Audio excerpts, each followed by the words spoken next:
बढ़कर समाचार के बाद अब भी रहोगे खबर 36 तक है। नगर भटगांव में चैत्र नवरात्र के बाद 15 दिन के मेला के आयोजन करे जाते हैं। ये मेला 15 बछर ले लगातार लगत रही, फिर कुछ कारण ले ये मेला लगना बंद हो गए रही। जब ले नगर भटगांव में टाइगर कुर्रे नवा अध्यक्ष बने हैं, तब ले भटगांव में मेला के आयोजन फिर होवत आत है। लोगन की सुरक्षा पर मेला परिसर में पुलिस सहायता केंद्र भी बनाए गए हैं। मेला में अनेक प्रकार के दुकान सजाए गए हैं। ये मेला में दुकान वाला मनला बिजली पानी जैसे सबो प्रकार के सुविधा उपलब्ध कराए गए हैं। संगे संग कोनो दुकान ले टैक्स वसूली भी नहीं करे जाए, यह बिल्कुल निःशुल्क रही थे। मेला के शुभारंभ नगर अध्यक्ष द्वारा फीता काट के करे गई, जमा सबो पार्षदगण और मेला समिति के जम्मो सदस्य उपस्थित रहे।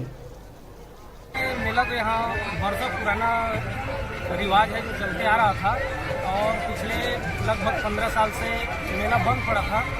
और जब से मैं यहाँ अध्यक्ष बना नगर पंचायत भटगांव से 2015 में, तो 2015 से यह 5वां वर्ष है। क्या इसकी व्यवस्था क्या है?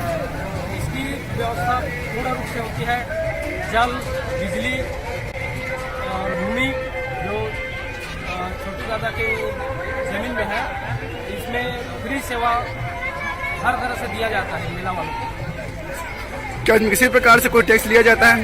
किसी प्रकार से यहाँ टैक्स नहीं, सब टैक्स फ्री रहता है। ये साल में कौन सी तारीख को चालू होती है मेला? ये चैत्र नवरात्रि होती है हमारे देवसागर में, उसी के जो चैत्र नवरात्रि होती है उसके सुबह से यहाँ भटगांव में मेला संचालित होती है, जो 15 दिन के लिए यहाँ मेला बिठाया जाता है।